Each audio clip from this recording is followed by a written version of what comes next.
আমি তো আমার দেশে চাকরি করছি ভাই। আমার দেশের শুরুটা তো হয়েছে আমাদের হাত দিয়ে। যারা আমার দেশ শুরু করেছে তাদের মধ্যে আমি একজন। আমার দেশে আমি 3 বছরের উপরে চাকরি করেছি। আমার দেশের সম্পাদক হওয়ার আগ পর্যন্ত আমি জানতাম না যে মাহমুদুর রহমান সাহেব সাংবাদিকতা করেছেন। কামাল ভাই, এটা আপনি একটু যদি অ্যাড্রেস করেন, একটু সংক্ষেপে যদি আপনি অ্যাড্রেস করেন। 2টা প্রশ্ন। এক হচ্ছে মাহমুদুর রহমান সাহেব কোন নীতিমালা ভঙ্গ করেছেন, সেটা একটা সম্পাদক হতে গিয়ে যে আপনি সাংবাদিক মনে করছেন। আর 2 হচ্ছে যে আপনি শাহবাগ যেটা মব সন্ত্রাস বলছেন সেইটার ক্ষেত্রে আপনি কি বলেছেন। মানে বিষয়টা হলো কি, উনি একজন সিনিয়র মানুষ। উনি আগে সরকারের আমলে মানে বিএনপি গভর্নমেন্টের আমলে উপদেষ্টাও ছিলেন, কিন্তু জ্বালানি বিষয়ে উপদেষ্টা ছিলেন। রাইট, বিনিয়োগ বোর্ডে। হ্যাঁ, আমি তখন আমার দেশে ছিলাম। আমি তো আমার দেশে চাকরি করছি ভাই। আমার দেশের শুরুটা তো হয়েছে আমাদের হাত দিয়ে। যারা আমার দেশ শুরু করেছে তাদের মধ্যে আমি একজন। আমার দেশে আমি 3 বছরের উপরে চাকরি করেছি।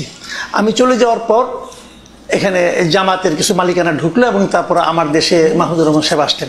আতর সামাদ স্যার, উনি আমার টিচার এবং ওনার সঙ্গে বসে আমিও কাজ করেছি। কাজে এটা নিয়ে কোনো আপত্তি নাই। বাট একটা জিনিস হলো কি, আমার দেশের সম্পাদক হওয়ার আগ পর্যন্ত আমি জানতাম না যে মাহমুদুর রহমান সাহেব সাংবাদিকতা করেছেন। আমি জানতাম উনি সরকারের উপদেষ্টা ছিলেন। আমি জানতাম উনি মুন্নু সিরামিক্সের সঙ্গে চাকরি করতেন। আমি জানতাম এগুলো। শাহিনপুকুর সিরামিক্সের সিইও ছিলেন উনি। সরি, মুন্নু সিরামিক্স না, শাহিনপুকুর ছিলেন, মুন্নুরও ছিলেন। উনি মুন্নু সিরামিক্সের তো মালিকের মেয়ের জামাই।